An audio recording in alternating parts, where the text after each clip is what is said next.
आज की कहानी एक मेहनती लड़की गोपी की है। रामपुर रेलवे स्टेशन में गंदे फटे हुए कपड़े पहनकर हाथ में चाय लेकर पूरा स्टेशन घूमते हुए चाय बेचती रहती है गोपी। स्टेशन में आते जाते लोगों से भैया चाय, दीदी चाय ले लो ना, गर्मा गर्म चाय, ऐसे कहते हुए उनके आगे पीछे घूमती रहती है गोपी। कुछ लोग तो चाय पी लेते हैं, लेकिन बहुत लोग गोपी को देख घिनाकर उससे दूर चले जाते हैं। गोपी बहुत थक जाती है, लेकिन फिर भी वह सूरज के ढलने तक चाय बेचती रहती है। उसके कमाए हुए पैसों से ही वह कुछ सामग्री लाकर उस रेलवे स्टेशन के पीछे एक शेड में मौजूद उसके दादा दादी के पास चली जाती है और उन दोनों के लिए खाना बनाती है। फिर से सुबह उठकर बूढ़े दादा दादी के लिए खाना बनाकर चाय तैयार करके चाय को लेकर स्टेशन जाती है और वहाँ शाम होने तक चाय बेचती रहती है। उन्हीं कमाए हुए पैसों से वो अपने बूढ़े दादा दादी का ख्याल रखती है। हर रोज की तरह गोपी रेलवे स्टेशन में चाय बेचते रहती है, लेकिन उस दिन उसके पास एक बूढ़ा आदमी चला आता है। एक चाय देना बेटी, ऐसे कहकर एक चाय पीकर, बड़ी अच्छी चाय है, तुम्हारा नाम क्या है? गोपी कहती है, मेरा नाम गोपी है जी। तुम्हारा चाय का व्यापार कैसा चल रहा है बेटी? उन्होंने पूछा। गोपी ने जवाब दिया, हाँ कुछ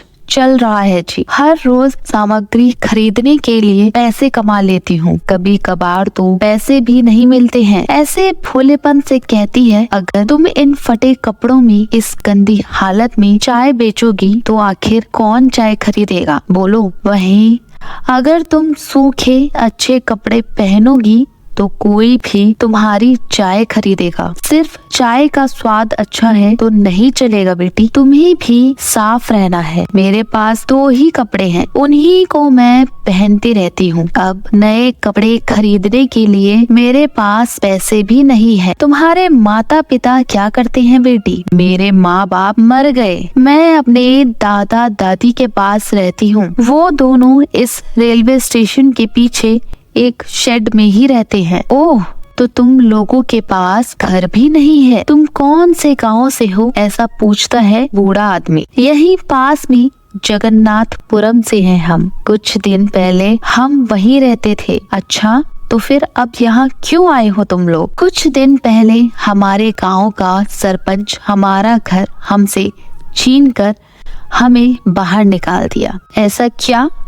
क्यों? कुछ दिन पहले हमारे गांव में सरपंच के इलेक्शन चल रहे थे। उसमें हमारे गांव का बलराम यहाँ भी खड़ा था। वह वोट मांगने हर घर को जाता था और ऐसे ही हमारे घर भी आए। तब मेरे दादा पिछली बार जब सरपंच बने थे तो गांव के सारे पैसे तुम ही खा गए। सरकार के प्रोजेक्ट के पैसे भी तुमने ही खा लिए। तुमको मैं वोट नहीं डालूंगा। नया लड़का जो आया उसी को वोट डालूंगा, ऐसा कह दिया दादा ने। यह बात सुनकर बलराम क्रोधित हो गया और कहा कि मैं जीतने के बाद तुम्हें इस गांव से बाहर निकाल दूंगा। ऐसी उसने चेतावनी दी थी। उसके कहे अनुसार वह जीत गया और उसके कुछ ही दिन बाद वह अधिकारियों को लेकर हमारे घर आया, यह कहते हुए कि हमने इस घर को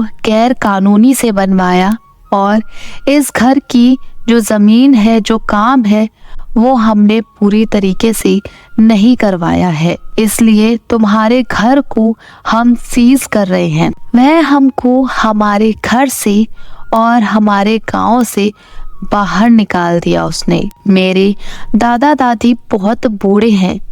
हमने अधिकार से मिलने की बहुत कोशिश की, लेकिन कोई हमारी मदद करने के लिए आगे नहीं आया। इसलिए मैं चाय बेचकर जो भी पैसे कमाती हूँ उसी से उनकी देखभाल करती हूँ। ऐसे बहुत दुख में कहती है।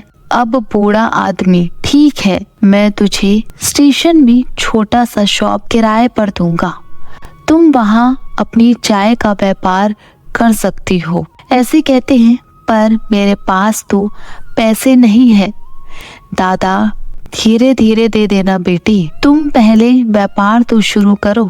अगले ही दिन चलो गोपी को नए कपड़े और चाय बनाने के लिए 1 महीने तक का खरीद कर वह बूढ़ा आदमी गोपी को देता है। गोपी रेलवे स्टेशन में चाय की दुकान खोलती है। उस दिन से सुबह से शाम और शाम से रात तक लगातार काम करती रही। अलग प्रकार की चाय बनाते हुए सबको उसकी तरफ आकर्षित करती आ रही है। कुछ ही दिन में रेलवे स्टेशन को आने वाले यात्रीगण ही नहीं बल्कि गांव से भी लोग उसकी चाय पीने आ रहे थे। गोपी के ऐसे कुछ ही दिनों में गोपी के दुकान वाली रेलवे स्टेशन से कुछ ही दूर जो रेलवे स्टेशन था, उसके अधिकारी भी गोपी से उनके रेलवे स्टेशन में ब्रांच लगाने के लिए पूछते हैं। उनके कुछ दिन बाद वो 2 के चाय ब्रांचेस बहुत सारे ब्रांच बन जाते हैं।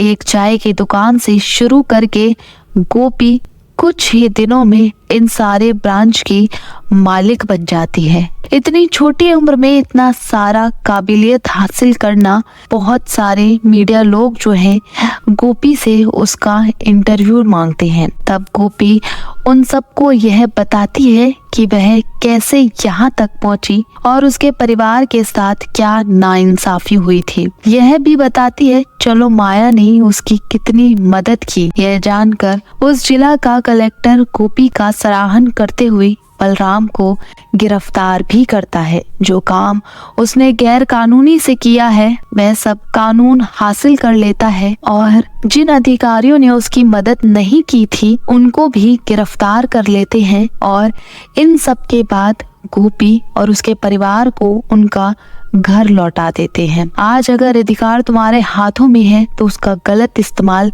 नहीं करना चाहिए, क्योंकि कल जब अधिकार किसी और के हाथों में चला जाए तो खुद अपना ही सर नीचे करना होगा। अगर आपको हमारी कहानी अच्छी लगी तो इसे लाइक और शेयर जरूर करें, साथ ही चैनल को सब्सक्राइब करना ना भूलें।